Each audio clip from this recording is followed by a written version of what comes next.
Sahih al-Bukhari 771. Narrated Cr bin Salama. My father and I went to Abu Barza al-Aslami to ask him about the stated times for the prayers. He replied, the Prophet used to offer the Zuhr prayer when the sun just declined from its highest position at noon, the Asr at a time when if a man went to the farthest place in Medina, after praying, he would find the sun still hot, bright. The sub-narrator said, I have forgotten what Abu Barza said about the Maghrib prayer.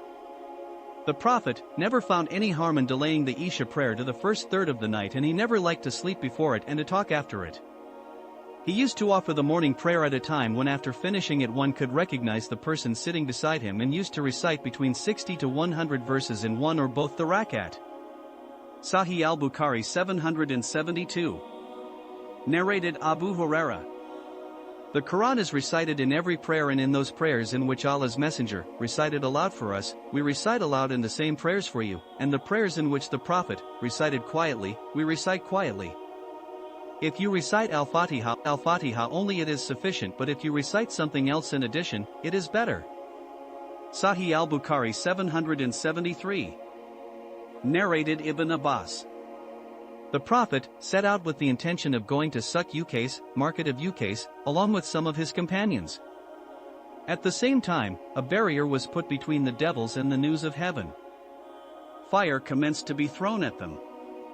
The devils went to their people, who asked them, what is wrong with you? They said, a barrier has been placed between us and the news of heaven. And fire has been thrown at us. They said, the thing which has put a barrier between you and the news of heaven must be something which has happened recently. Go eastward and westward and see what has put a barrier between you and the news of heaven.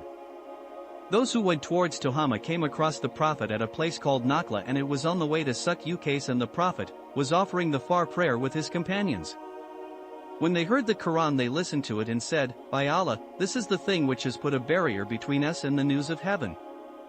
They went to their people and said, O our people, verily we have heard a wonderful recital, Quran, which shows the true path. We believed in it and would not ascribe partners to our Lord. Allah revealed the following verses to his Prophet, Surah Jinn 72. Say, it has been revealed to me. And what was revealed to him was the conversation of the jinns. Sahih al-Bukhari 774. Narrated Ibn Abbas. The Prophet recited aloud in the prayers in which he was ordered to do so, and quietly in the prayers in which he was ordered to do so. And your Lord is not forgetful. Verily there was a good example for you in the ways of the Prophet. Sahih al-Bukhari 774b. Anas said, one of the Ansar used to lead the Ansar in Salat in the Quba Mosque, and it was his habit to recite Qul Huwallahu Ahad whenever he wanted to recite something in Salat. When he finished that surah, he would recite another one with it. He followed the same procedure in each RAK'ah. His companions discussed this with him and said, you recite this surah and do not consider it sufficient, and then you recite another. So would you recite it alone or leave it and recite some other? He said, I will never leave it, and if you want me to be your imam on this condition, then it is all right, otherwise I will leave you. They knew that he was the best amongst them, and they did not like someone else to lead them in Salat. When the Prophet went to them as usual, they informed him about it.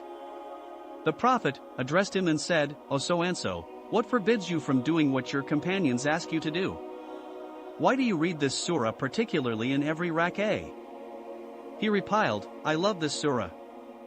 The Prophet said, your love for this surah will make you enter paradise.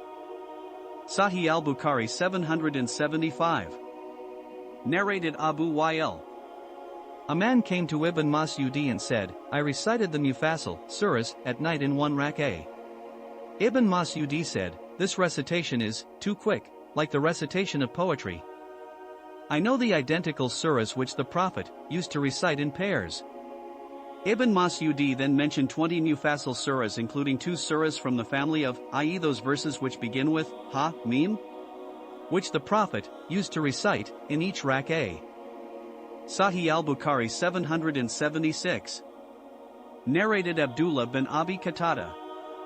My father said, the Prophet uses to recite al-Fatiha followed by another surah in the first 2 rakat of the prayer, and used to recite only al-Fatiha in the last 2 rakat of the Zuhr prayer. Sometimes a verse or so was audible and he used to prolong the first rak'ah more than the second and used to do the same in the asr and far prayers. Sahih al-Bukhari 777. Narrated Abu Ma'mar. We said to Kababab, did Allah's Messenger used to recite in Zuhr and asr prayers? He replied in the affirmative. We said, how did you come to know about it? He said, by the movement of his beard. Sahih al-Bukhari 778. Narrated Abdullah bin Abi Qatada. My father said, the Prophet used to recite al-Fatiha along with another surah in the first 2 rak'at of the Zuhr and asr prayers. A verse or so was audible at times and he used to prolong the first rak'ah. Sahih al-Bukhari 779. Narrated Abdullah bin Abi Qatada. My father said, the Prophet used to prolong the first rak'ah of the Zuhr prayer and shorten the second one and used to do the same in the far prayer. Sahih al-Bukhari 780. Narrated Abu Hurairah.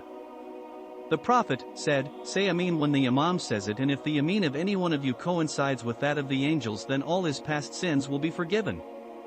Ibn Shihab said, Allah's Messenger used to say Ameen